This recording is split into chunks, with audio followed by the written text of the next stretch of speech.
Hello, and welcome back to my channel, Professor DC, where we dive deep into literature and make every story as simple and fascinating as possible. Today we'll be exploring A Shady Plot by Elsie Brown.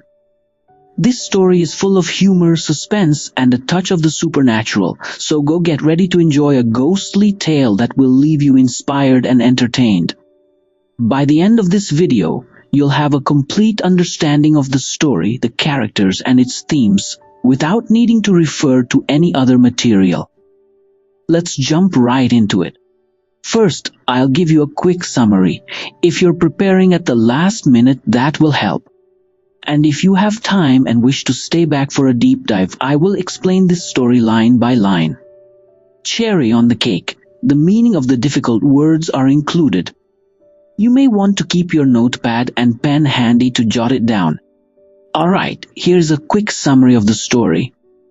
A Shady Plot introduces us to John Hallock, a writer who is known for his ghost stories. But as with many writers, inspiration doesn't always come easily. One day he is asked by his editor Jenkins to write another ghost story, but John has no idea what to write. As he struggles, a ghost named Helen appears to tell him that she and other ghosts who usually help writers are on strike.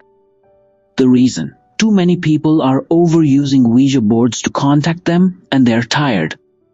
Now John has to convince people to stop using these boards if he ever wants to be inspired again. Things get worse when John's wife, Lavinia, comes home with a brand new Ouija board, excited to use it. This sets off a series of chaotic events, including a Ouija board party, confusion, and even jealousy on Lavinia's part, as she starts suspecting John of flirting with someone named Helen through the Ouija board. In the end, after a series of comical misunderstandings, the ghost finally leaves, and John is struck with a fresh new idea for his story, a ghost story, of course. And that's how A Shady Plot gives us not just a humorous tale, but also a reminder of how inspiration can sometimes come from the strangest places. Explanation of key themes. In this story, we see several themes come to life. Creativity and inspiration. One of the most important aspects of the story is John's struggle with writer's block. It's something that many of us can relate to, those moments where no matter how hard we try, the ideas just won't come. And yet, when the time is right, inspiration strikes, sometimes from unexpected sources like a ghost. Humor and supernatural. Elsie Brown combines humor with the supernatural, making it a light-hearted ghost story. While ghost stories are usually scary, A Shady Plot uses ghosts to add fun, showing how even something as eerie as a haunting can have a humorous twist. Misunderstandings in relationships. Another key theme in the story is the misunderstanding between John and his wife, Lavinia. Lavinia's suspicion of John's behavior adds to the comic confusion, but it also highlights how easily misunderstandings can arise in relationships when communication breaks down. Conclusion. So to sum up, A Shady Plot is not your typical ghost story. It's a delightful mix of humor, supernatural elements, and a very human struggle with creativity. Elsie Brown shows us that sometimes the most outrageous situations can lead to the best inspiration. Having understood the summary, let's enjoy this story line by line. 1. So I sat down to write a ghost story. 2. Jenkins was responsible. 3. Hallock, he had said to me, give us another on the supernatural this time. Something to give 'em the horrors. That's what the public wants. And your ghosts are live propositions. 4. Well, I was in no position to contradict Jenkins, for, as yet, his magazine had been the only one to print my stuff. So I had said, precisely, in the deepest voice I was capable of, and had gone out. Line-wise explanation. Line 1 to 4 explanation. The story starts with the narrator, John Hallock, sitting down to write a ghost story. His editor, Jenkins, had asked him to write another spooky story because the public enjoyed getting scared. Jenkins always pushed Hallock to write these supernatural stories, and since Jenkins' magazine was the only one that published Hallock's work, he couldn't refuse. So, even though he wasn't thrilled about the idea, Hallock agreed and left. 5. I hadn't the shade of an idea, but at the time that didn't worry me in the least. You see, I had often been like that before, and in the end things had always come my way. I didn't in the least know how or why. It had all been rather mysterious. You understand, I didn't specialize in ghost stories, but more or less they seemed to specialize in me. A ghost story had been the first fiction I had written. Curious how that idea for a plot had come to me out of nowhere after I had chased inspiration in vain for months. Line 5 explanation. Halleck admits that he had no idea what his next ghost story would be, but he wasn't too worried. This had happened to him before when he struggled with ideas. Something always came to him, and he didn't know how or why. Oddly enough, ghost stories seemed to come naturally to him, even though it wasn't what he specialized in. His first story had been a ghost story that came to him randomly after months of struggling for inspiration. 6. So I went home and sat down before my desk and sucked at the end of my pencil and waited, but nothing happened. Pretty soon my mind began to wander off on other things, decidedly unghostly and material things, such as my wife's shopping and how on earth I was going to cure her of her alarming tendency to take every new fad that came along and work it to death. But I realized that would never get me any place, so I went back to staring at the ceiling. Line 6 explanation. Halleck sits down at his desk to start writing, but no ideas come to him. His mind starts wandering to everyday, unimportant things, like his wife's habit of jumping onto every new trend she saw. He knew thinking about these things wouldn't help, so he tried to refocus on the task of writing. 7. This writing business is delightful, isn't it? I said sarcastically at last, out loud too. You see, I had reached the stage of imbecility when I was talking to myself. 8. Yes, said a voice at the other end of the room. I should say it is. Line 7 to 8 explanation. Frustrated, Halleck sarcastically talks to himself about how fun writing is. To his shock, he hears a voice from the other end of the room answering him. 9. I admit I jumped. Then I looked around. 10. It was twilight by this time, and I had forgotten to turn on the lamp. The other end of the room was full of shadows and furniture. I sat staring at it and presently noticed something just taking shape. It was exactly like watching one of these moving picture cartoons being put together. First an arm came out, then a bit of sleeve of a stiff white shirtwaist, then a leg and a plaid skirt, until at last there she was complete, whoever she was. Line 9 to 10 explanation. Halleck is startled and looks around the room. It's getting dark, and in the dim light he starts to see something forming in the shadows. A figure slowly appears, piece by piece, like in a cartoon. First an arm, then a blouse, then a skirt, until a full woman's figure stands there, though he doesn't know who she is. 11. She was long and angular with enormous fishy eyes behind big bone-rimmed spectacles and her hair in a tight wad at the back of her head. I seemed able to see right through her head, and a jaw, well, it looked so solid that for the moment I began to doubt my very own senses and believe she was real after all. Line 11 explanation. The woman who appears is tall, bony, and wears large glasses.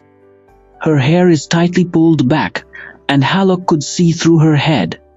Her jaw looked so solid that for a moment he doubted whether she was real or not. 12. She came over and stood in front of me and glared, yes, positively glared down at me, although I had never laid eyes on the woman before. To say nothing of giving her cause to look at me like that. Line 12 explanation. This strange woman walks right up to Halleck and glares at him angrily, even though he doesn't know her and can't think of why she would be angry with him. 13. I sat still, feeling pretty helpless, I can tell you, and at last she barked, "What are you gaping at?" Line 13 explanation. Halleck is frozen in place, unsure of what to do, and the woman suddenly shouts at him, asking why he's staring at her. 14. I swallowed, though I hadn't been chewing anything. 15. Nothing, I said. Absolutely nothing. My dear lady, I was merely waiting for you to tell me why you had come. And excuse me, but do you always come in sections like this? I should think your parts might get mixed up sometimes. Line 14 to 15 explanation.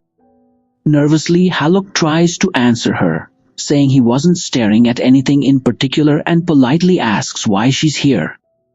He then jokingly asks if she always appears in pieces like that, wondering if her parts ever get mixed up. 16. Didn't you send for me? She crisped. Line 16 explanation.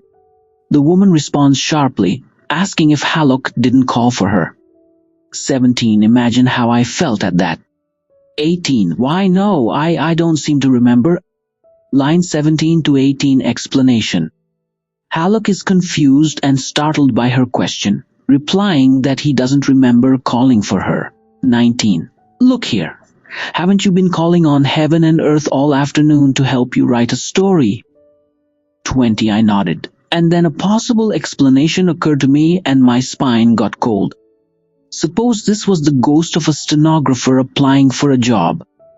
I had had an advertisement in the paper recently. I opened my mouth to explain that the position was filled and permanently so, but she stopped me. Line 19 to 20 explanation. The woman asks Haluk if he hasn't been desperately asking for help with his writing all day. He nods and suddenly, a cold realization hits him. Maybe this is the ghost of a stenographer applying for the job he advertised in the paper. He tries to tell her that the position is already filled, but she interrupts him. 21. And when I got back to the office from my last case and was ready for you, didn't you switch off to something else and sit there driveling, so I couldn't attract your attention until just now? 22. I'm very sorry really. Line 21 to 22 explanation. The woman is annoyed and accuses Haluk of ignoring her when she was ready to help him. He apologizes, not knowing what else to say. 23. Well, you needn't be, because I just came to tell you to stop bothering us for assistance. You ain't going to get it. We're going on strike. 24. What? Line 23 to 24 explanation. The woman tells him that she and others like her are on strike and will no longer help him write ghost stories. Haluk is shocked. 25. You don't have to yell at me. 26. I didn't mean to yell, I said humbly. But I'm afraid I didn't quite understand you. You said you were 27 going on strike. Don't you know what a strike is? Not another plot do you get from us. Line 25 to 27 explanation. The ghost calmly tells him not to shout. Haluk apologizes and asks for clarification. She explains that the ghosts, are going on strike and he won't be getting any more story ideas from them. 28. I stared at her and wet my lips. 29. Is that where they've been coming from? 30. Of course, where else? Line 28 to 30 explanation. Haluk is stunned and nervously asks if his past ghost stories had come from her and others like her. She confirms that they had. 31. But my ghosts aren't a bit like you. 32. If they were, people wouldn't believe in them. She draped herself on the top of my desk among the pens and ink bottles and leaned towards me. Line 31 to 32 explanation. Haluk comments that the ghosts in his stories are nothing like her, and she replies that if they were, people wouldn't believe the stories. She then casually leans on his desk. 33. In the other life I used to write. 34. You did. 35. She nodded. 36. But that has nothing to do with my present form. It might have, but I gave it up at last for that very reason and went to work as a reader on a magazine. She sighed and rubbed the end of her long eagle nose with a reminiscent finger. Those were terrible days. The memory of them made me mistake purgatory for paradise, and at last when I attained my present state of being, I made up my mind that something should be done. Line 33 to 36 explanation. The ghost explains that in her previous life she used to be a writer, but she eventually gave it up. She worked as a reader for a magazine instead. Thinking back on those difficult times, she realized she had confused hardship with peace. After she became a ghost, she decided that something needed to be done about it. 37. I found others who had suffered similarly, and between us we organized the Writer's Inspiration Bureau. We scout around until we find a writer without ideas and with a mind soft enough to accept impression. The case is brought to the attention of the main office, and one of us assigned to it. When that case is finished, we bring in a report. Line 37 explanation. The ghost goes on to explain how she and other spirits who had also suffered as writers formed the Writers' Inspiration Bureau. Their job was to find writers who were struggling with ideas, and then help them by providing inspiration. 38. But I never saw you before. 39. And you wouldn't have this time if I hadn't come to announce the strike. Many a time I've leaned on your shoulder when you've thought you were thinking hard. I groaned and clutched my hair. The very idea of that horrible scarecrow so much as touching me. And wouldn't my wife be shocked? I shivered. Line 38 to 39 explanation. Hallock says he's never seen her before, and she responds that he wouldn't her this time either if it weren't for the strike. She reveals that many times she had leaned on his shoulder while he thought he was thinking hard. Horrified, Hallock groans at the idea that this ghost had been so close to him, and he shivers thinking about how his wife would react if she knew. 40. But she continued, that's at an end. We've been called out of our beds a little too often in recent years, and now we're through. The ghost says that their help is over because they've been disturbed too much lately. They are done assisting writers. 41. But my dear madam, I assure you I have had nothing to do with that. I hope I'm properly grateful and all that, you see. Line 41 explanation. Hallock tries to assure her that he's grateful for the help, and that he had nothing to do with them being overworked.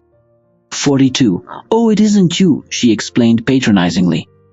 It's those Ouija board fanatics.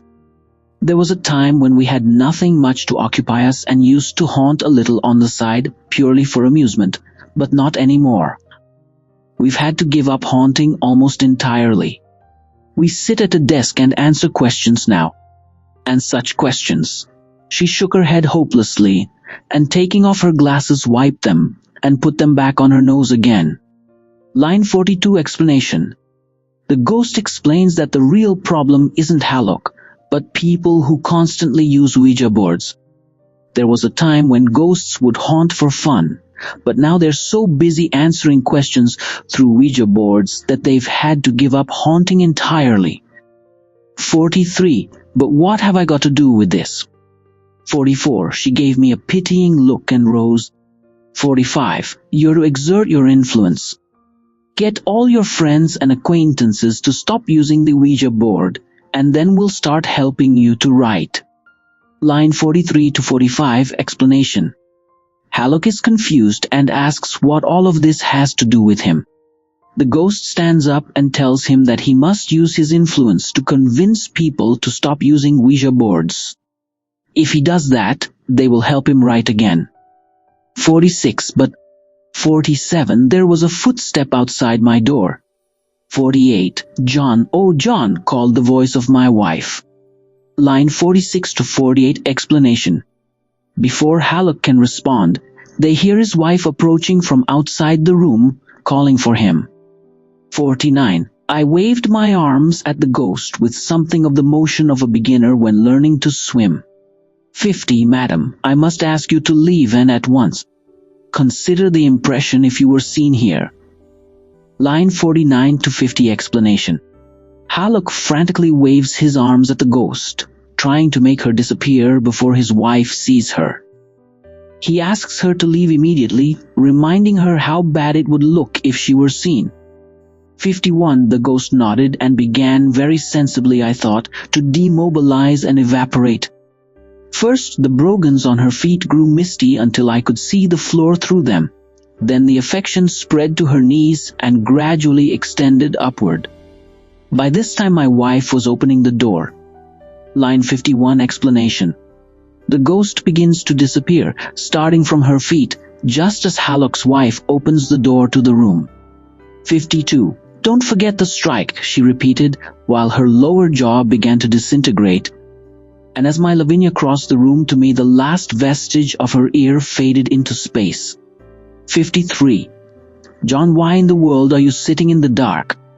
Line 52 to 53 explanation. As the ghost fully disappears, she reminds Hallock not to forget about the strike. By the time his wife, Lavinia, walks into the room, the ghost has completely vanished.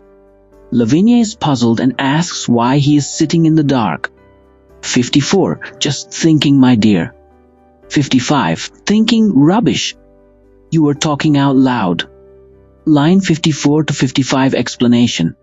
Hallock, trying to act normal, says he was just thinking, but his wife doesn't believe him and points out that she heard him talking to himself. Lakes. I remained silent while she lit the lamps, thankful that her back was turned to me. When I am nervous or excited, there is a muscle in my face that starts to twitch, and this pulls up one corner of my mouth and gives the appearance of an idiotic grin. So far, I had managed to conceal this affliction from Lavinia. Line 56 explanation. Hallock stays quiet as his wife lights the room, feeling relieved that she isn't looking at him. When he's nervous, his face twitches in a way that makes him look like he's grinning stupidly, but thankfully, he's been able to hide this from his wife so far. 57. You know, I bought the loveliest thing this afternoon. Everybody's wild over them. Line 57 explanation. Lavinia excitedly tells Hallock that she bought something new and trendy, something that everyone seems to love. 58. I remember a craze for taking up new fads, and a premonitory chill crept up the back of my neck. 59. It isn't, I began and stopped. I simply couldn't ask. The possibility was too horrible. Line 58 to 59 explanation. Hallock recalls how his wife has a habit of jumping on every new trend she sees, and he suddenly feels a sense of dread. He wants to ask if she bought something specific, but he's too afraid to finish his sentence. 60. You'd never guess in the world. It's the duckiest, darlingest Ouija board, and so cheap. I got it at a bargain sale. Why, what's the matter, John? Line 60 explanation. Lavinia proudly reveals that she bought a Ouija board, which she thinks is adorable and was on sale. She notices that Hallock looks upset and asks what's wrong. 61. I felt things slipping. 62. Nothing, I said, and looked around for the ghost. Suppose she had lingered, and upon hearing what my wife had said should suddenly appear. Like all sensitive women, Lavinia was subject to hysterics. Line 61 to 62 explanation. Hallock feels like the situation is spiraling out of control. He nervously glances around the room, worried that the ghost might return and that his wife, who is easily frightened, might see her and panic. 63. But you looked so funny. 64. I always do when I'm interested, I gulped. But don't you think that was a foolish thing to buy? Line 63 to 64 explanation. Lavinia comments that Hallock looked strange, and he nervously tries to explain that he always looks that way when he's interested in something. Then, trying to steer the conversation away from ghosts, he asks if she thinks buying a Ouija board was a good idea. 65. Foolish, oh John, foolish. And after me getting it for you. Line 65 explanation. Lavinia is shocked and offended that Hallock would call her purchase foolish, especially since she bought it to help him with his writing. 66. For me, what do you mean? Line 66 explanation. Hallock is even more shocked. Why would she buy a Ouija board for him?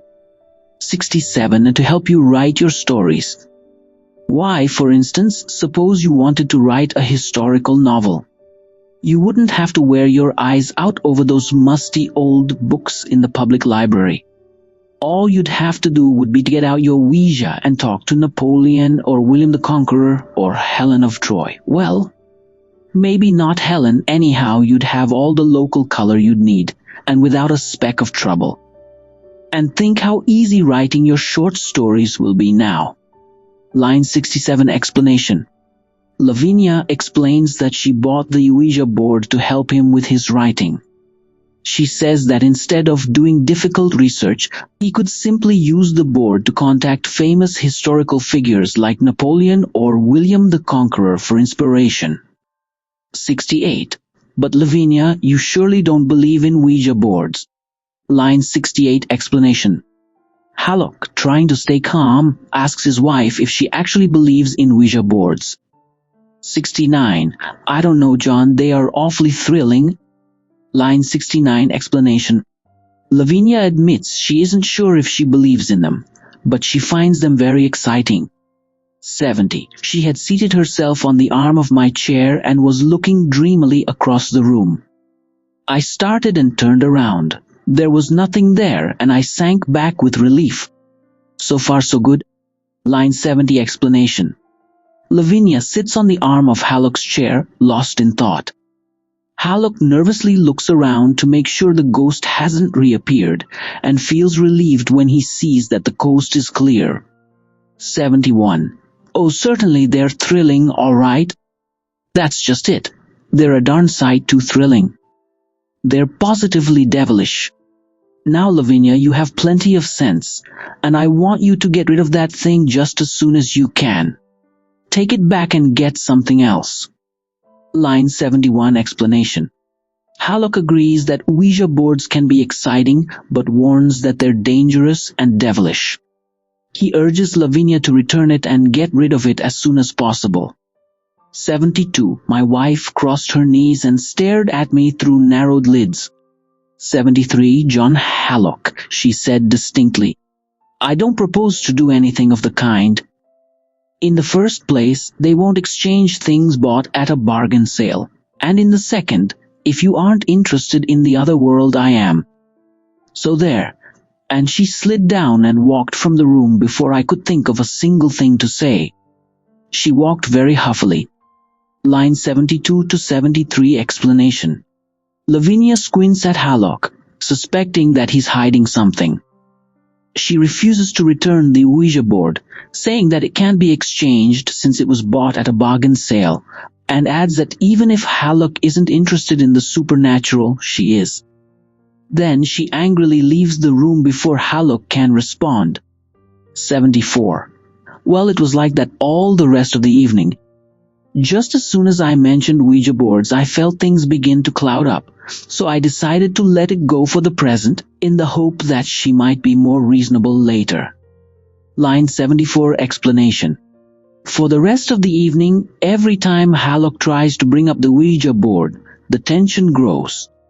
So he decides to drop the subject for now, hoping Lavinia will be more reasonable about it later. 75. After supper, I had another try at the writing, but as my mind continued a perfect blank, I gave it up and went off to bed. Line 75 explanation. Later, Hallock tries to write again, but his mind remains blank. Frustrated, he gives up and goes to bed. 76. The next day was Saturday, and it being near the end of the month and a particularly busy day, I left home early without seeing Lavinia. Understand, I haven't quite reached the point where I can give my whole time to writing. And being bookkeeper for a lumber company does help with the grocery bills and pay for Lavinia's fancy shopping. Line 76 explanation. The next day, which is a busy Saturday, Hallock leaves home early without seeing Lavinia. He explains that although he is a writer, he still works as a bookkeeper to help pay for household expenses and his wife's shopping habits. 77. Friday had been a half holiday, and of course when I got back the work was piled up pretty high. So high, in fact, that ghosts and stories and everything else vanished in a perfect tangle of figures. Line 77 explanation. Hallock had a half day off on Friday, so when he returned to work on Saturday, he found himself swamped with bookkeeping work. He was so busy with numbers that he completely forgot about ghosts and stories. 78. When I got off the streetcar that evening, my mind was still churning over the day's work. I remember now that I noticed, even from the corner, how brightly the house was illuminated, but at the time that didn't mean anything to me. I recall as I went up the steps and opened the door, I murmured, 9 times 9 is 81. Line 78 explanation. As Hallock returned home from work, his mind was still focused on his job, thinking about numbers. He barely noticed that his house was unusually well lit, and as he walked in, he was still mumbling multiplication to himself. 79, and then Gladolia met me in the hall. 80. Mr. Hallock, the Mrs. Show thinks you's lost. She say she done phone you this morning to be home early, but for the Lord's sake not to stop to argify now, but get ready for the company and come on down. Line 79 to 80 explanation. Hallock's maid Gladolia meets him at the door and tells him that his wife had been worried about him. She says Lavinia had called him earlier, asking him to come home early for a gathering, and now he needs to join the guests. 81. Some memory of a message given me by one of the clerks filtered back through my brain, but I had been hunting 3 lost receipts at the time and had completely forgotten it. Line 81 explanation. Hallock vaguely remembers that one of his co-workers had mentioned the message from his wife earlier, but he was so busy looking for lost receipts at work that it slipped his mind. 82. Company, I said stupidly. What company? 83. The Mrs.'s Ouija board party, said Gladolia, and rolling her eyes, she disappeared in the direction of the kitchen. Line 82 to 83 explanation. Confused, Hallock asks what company she's talking about, and Gladolia replies that it's a Ouija board party his wife is hosting. Then, with an eye roll, she heads to the kitchen. 84. I must have gone upstairs and dressed and come down again, for I presently found myself standing in the dimly lighted lower hall wearing my second-best suit and a fresh shirt and collar. But I have no recollections of the process. Line 84 explanation. Hallock, seemingly in a daze, goes upstairs to change into nicer clothes for the party. Soon he finds himself standing in the hallway fully dressed, but he doesn't even remember how he got there. It all happened so fast. 85. There was a great chattering coming from our little parlor, and I went over to the half-open door and peered through. Line 85 explanation. Hearing a lot of conversation from the living room, Hallock goes over to the door and peeks inside. 86. The room was full of women, most of them elderly, whom I recognized as belonging to my wife's book club. They were sitting in couples, and between each couple was a Ouija board.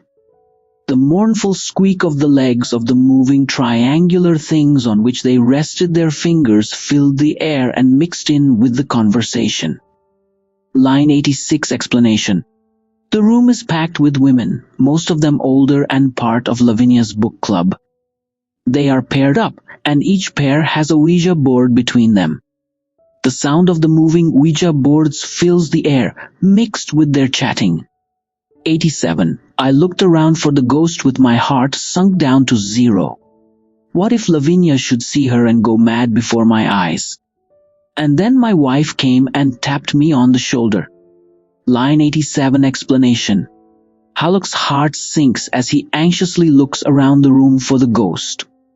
He's terrified that Lavinia might see her and have a breakdown. Just then, Lavinia taps him on the shoulder. 88. John, she said in her sweetest voice, and I noticed that her cheeks were very pink and her eyes very bright. My wife is never so pretty as when she's doing something she knows I disapprove of. John, dear, I know you'll help us out. Mrs. William Augustus Wainwright phoned at the last moment to say that she couldn't possibly come, and that leaves poor Laura Hinkle without a partner. Now, John, I know some people can work a Ouija by themselves, but Laura can't, and she'll just have a horrible time unless you... Line 88 explanation. Lavinia, looking especially happy, sweetly asks Hallock to help out with the party. One of the guests, Mrs. William Augustus Wainwright, couldn't make it, leaving Laura Hinkle without a partner for the Ouija board. Lavinia explains that some people can use the Ouija board on their own, but Laura isn't one of them and will have a terrible time without Halleck's help. 89. Me, I gasped. Me, I won't.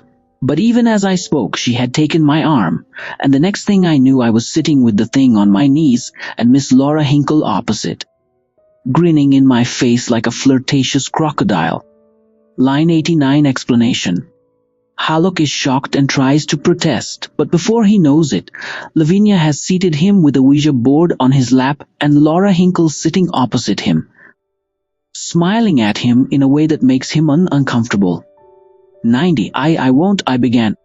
91. Now, Mr. Halleck, don't you be shy. Miss Laura Hinkle leaned forward and shook a bony finger almost under my chin. Line 90 to 91 explanation. Halleck tries again to refuse, but Laura Hinkle interrupts, telling him not to be shy as she leans forward and playfully waves her finger under his chin. 92. I am not, only I say I won't. 93. No, it's very easy, really. You just put the tips of your fingers right here beside the tips of my fingers. Line 92 to 93 explanation. Halleck insists that he isn't being shy, he just doesn't want to do it. But Laura ignores him and cheerfully explains how to use the Ouija board, asking him to place his fingers next to hers. 94. And the first thing I knew, she had taken my hands and was coyly holding them in the position desired. She released them presently, and the little board began to slide around in an aimless sort of way. There seemed to be some force tugging it about. I looked at my partner, first with suspicion and then with a vast relief. If she was doing it, then all that talk about spirits. Oh, I did hope Miss Laura Hinkle was cheating with that board. Line 94 explanation. Before Halleck can refuse again, Laura places his hands on the board with hers, and they begin using the Ouija board. It starts moving in a random way and Halleck feels a tug on it. At first, he suspects Laura is the one moving it, and he feels relieved. If she's the one moving it, then the board isn't actually contacting spirits. He hopes that she's the one cheating. 95. Ouija dear, won't you tell us something? She cooed, and on the instant the thing seemed to take life. 96. It rushed to the upper left-hand corner of the board and hovered with its front leg on the word yes. Then it began to fly around so fast that I gave up any attempt to follow it. Line 95 to 96 explanation. Laura sweetly asks the Ouija board to tell them something, and suddenly the board comes to life. It quickly moves to the word yes on the board, then starts moving so fast that Halleck can't even follow its path. Let's continue. 97. My companion was bending forward and had started to spell out loud. TRAI2 traitor. Why, what does she mean? Line 97 explanation. Laura Hinkle, leaning forward, starts reading out the letters the Ouija board is spelling. It spells traitor, and she is confused, asking what the board could mean by that. 98. I don't know, I said desperately. My collar felt very tight. Line 98 explanation. Halleck, feeling panicked and desperate, says he doesn't know what it means. He starts to feel anxious and uncomfortable, even physically, as his collar feels tight. 99. But she must mean something. Ouija, dear, won't you explain yourself more fully? Line 99 explanation. Laura, still curious, asks the Ouija board for more clarification, wanting to know what traitor means. 100. I am ask him. Ask who, Ouija? Line 100 explanation. The board spells ask him, which only confuses Laura more. She wonders who him could be. 101. I'm going. I choked and tried to get up, but my fingers seemed stuck to that dreadful board, and I dropped back again. Line 101 explanation. Feeling overwhelmed, Halleck tries to leave, but it feels like his hands are stuck to the Ouija board, and he falls back into his seat. 102. Apparently Miss Hinkle had not heard my protest. The thing was going around faster than ever, and she was reading the message silently, with her brow corrugated, and the light of the huntress in her pale blue eyes. Line 102 explanation. Laura doesn't seem to notice that Hallock is panicking. The board keeps moving faster, and she reads the letters silently to herself, her face showing intense focus and excitement. 103. Why, she says it's you, Mr. Hallock.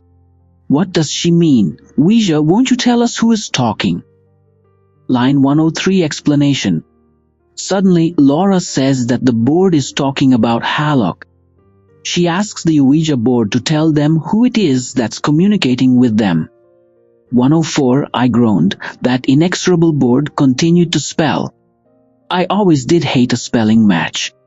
Miss Hinkle was again following it aloud. Helen, Helen. She raised her voice until it could be heard at the other end of the room.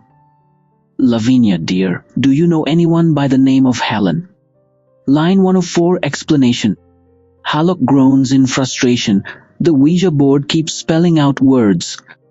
Laura reads aloud as the board spells Helen. She calls out to Lavinia asking if she knows anyone named Helen.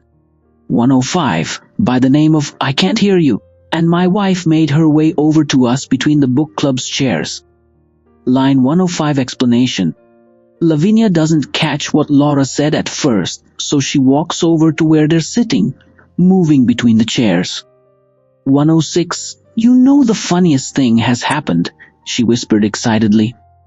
Someone had been trying to communicate with John through Mrs. Hunt's and Mrs. Sprinkle's Ouija. Someone by the name of Helen. Line 106 explanation. Lavinia, clearly excited, whispers to Laura that something funny has been happening. Someone named Helen had been trying to talk to Hallock through the other Ouija boards in the room. 107. Why isn't curious? Line 107 explanation. Laura reacts with curiosity and interest at this strange coincidence. 108. What is? 109. Someone giving the name of Helen has just been calling for your husband here. Line 108 to 109 explanation. Lavinia asks what's curious, and Laura tells her that someone named Helen has calling for Hallock on their board as well. 110. We don't know anyone by the name of Helen. 111. Lavinia stopped and began to look at me through narrowed lids, much as she had done in the library the evening before. Line 110 to 111 explanation. Lavinia is confused and says they don't know anyone named Helen. But then she stops and gives Hallock a suspicious look, just like she had done the previous evening when she thought he was hiding something. 112. And then from different parts of the room, other manipulators began to report. Every plagued one of those 5 Ouija boards was calling me by name. Line 112 explanation. Soon people all around the room start speaking up. Every single Ouija board in the room is calling out Hallock's name. 113. I felt my ears grow crimson, purple, maroon. My wife was looking at me as though I were some peculiar insect. Line 113 explanation. Hallock's face turns red with embarrassment as all the Ouija boards mention him. Lavinia looks at him as if he were a strange bug she didn't recognize. 114. The squeak of Ouija boards and the murmur of conversation rose louder and louder, and then I felt my face twitch in the spasm of that idiotic grin. I tried to straighten my wretched features into their usual semblance of humanity. I tried and... Line 114 explanation. The noise in the room grows as the Ouija boards keep squeaking and people whisper among themselves. Hallock's face starts twitching into his nervous, idiotic grin, and he struggles to control his expression and look normal. 115. Doesn't he look sly, said Miss Hinkle. 116. And then I got up and fled from the room. Line 115 to 116 explanation. Miss Hinkle comments that Hallock looks sneaky. Overwhelmed by the situation, Hallock finally jumps up and runs out of the room. 117. I do not know how that party ended. I do not want to know. I went straight upstairs, undressed, and crawled into bed, and lay there in the burning dark, feeling anxious, while the last guest gurgled in the hall below about the wonderful evening she had spent. I lay there while the front door shut after her, and Lavinia's steps came up the stairs and past the door to the guest room beyond. And then, after a couple of centuries elapsed, the clock struck 3, and I dozed off to sleep. Line 117 explanation. Halleck has no idea how the party ended, nor does he want to. He goes straight to bed, lying in the dark, filled with anxiety as he hears the guests leave and his wife's footsteps passing by his door. Hours later, the clock strikes 3, and he finally falls asleep. 118. At the breakfast table the next morning, there was no sign of my wife. I concluded she was sleeping late, but Gladolia, upon being questioned, only shook her head, muttered something, and turned the whites of her eyes up to the ceiling. Line 118 explanation. The next morning, Halleck doesn't see Lavinia at breakfast. He assumes she's sleeping in, but when he asks Gladolia, the maid, she only shakes her head and mutters something while rolling her eyes upward, as if to suggest something bad had happened. 119. I was glad when the meal was over and hurried to the library for another try at that story. Line 119 explanation. Halleck is relieved when breakfast ends and quickly goes to the library to try writing his ghost story again. 120. I had hardly seated myself at the desk when there came a tap at the door and a white slip of paper slid under it. I unfolded it and read. Line 120 explanation. Just as Halleck sits down at his desk, he hears a knock on the door, and a white piece of paper is slipped under it. He picks it up and reads it. 121. Dear John, I am going back to my grandmother. My lawyer will communicate with you later. Line 121 explanation. The note is from Lavinia, and it says that she is leaving to go live with her grandmother. She also mentions that her lawyer will contact him later, implying that she is thinking of leaving him for good. Oh, I cried, oh, I wish I was dead. Line 122 explanation. Upon reading the note, Halleck cries out in distress, wishing he were dead. Sure, let's continue. 149. Just then the door opened and Gladolia called Miss Halleck. Miss Halleck, I've come to tell you I's done left this place. Line 149 explanation. At that very moment, Gladolia interrupts by shouting from the doorway, letting Lavinia know that she's officially leaving the house for good. 150. My wife turned her head a moment. But why, Gladolia?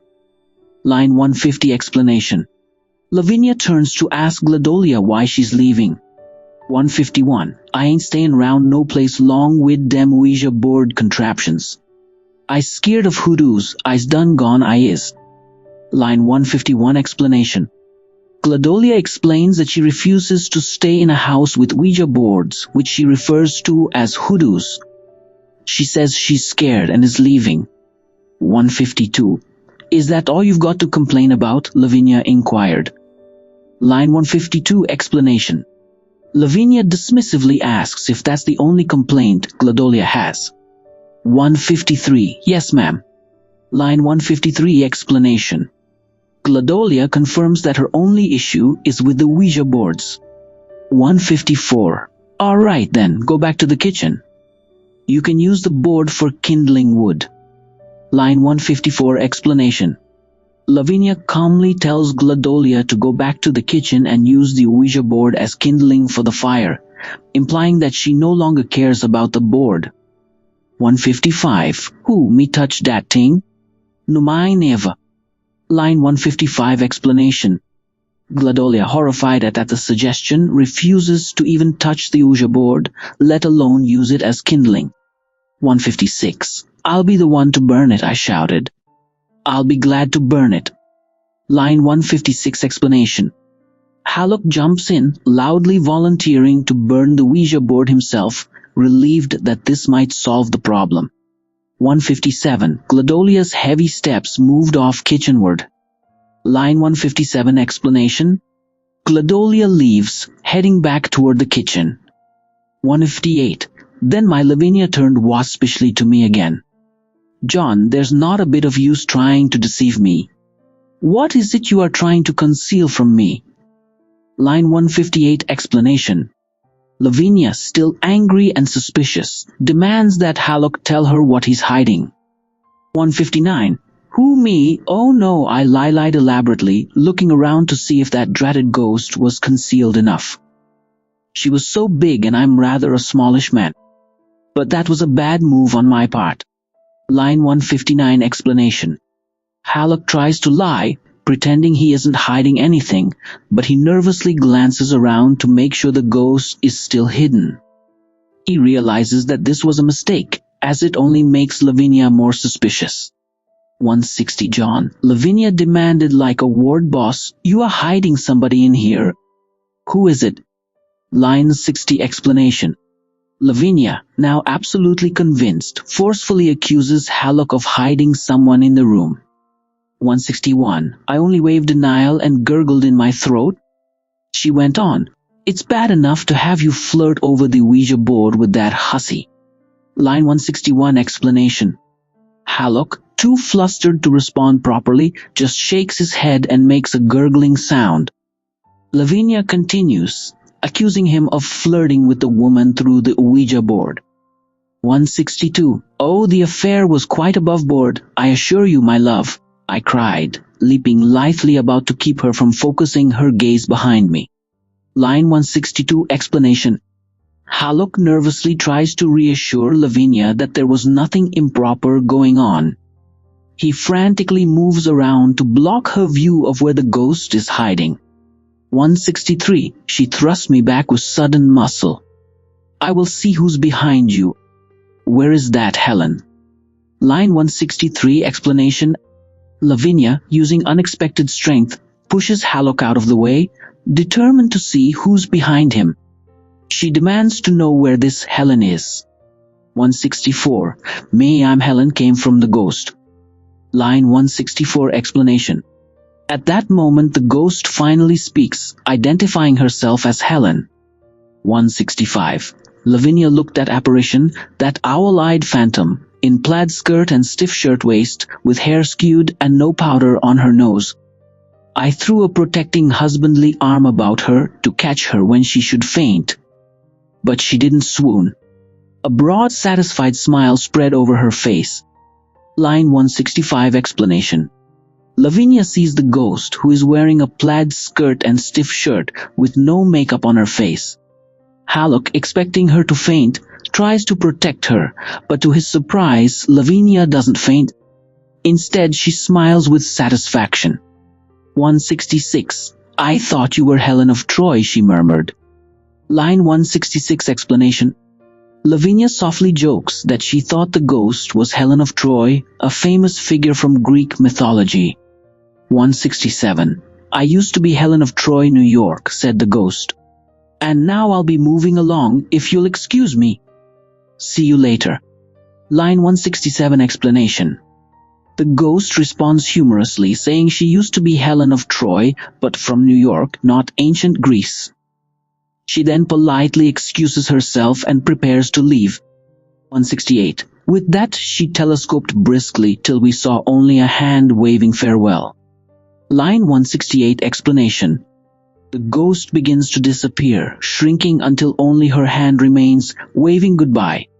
169. My Lavinia fell forgivingly into my arms. I kissed her once or twice fervently, and then I shoved her aside, for I felt a sudden strong desire to write.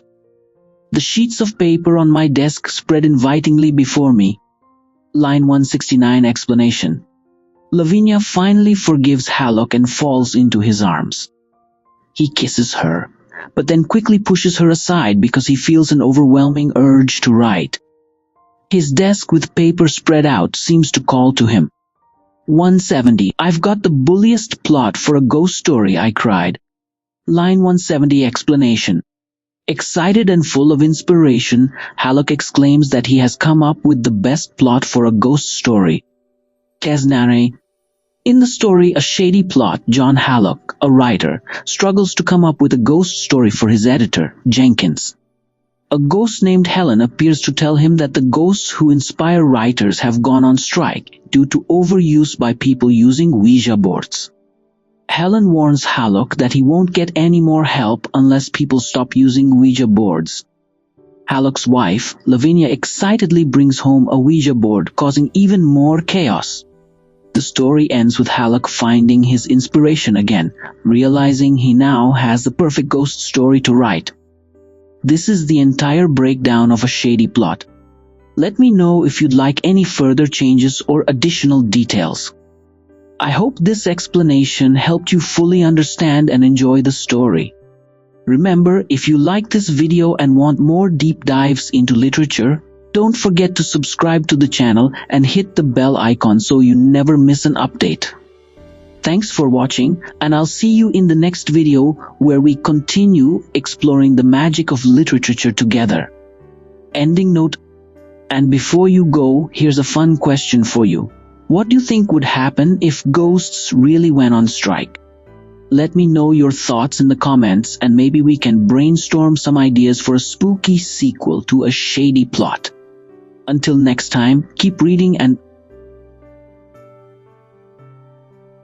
before you go, here's a fun question for you. What do you think would happen if ghosts really went on strike?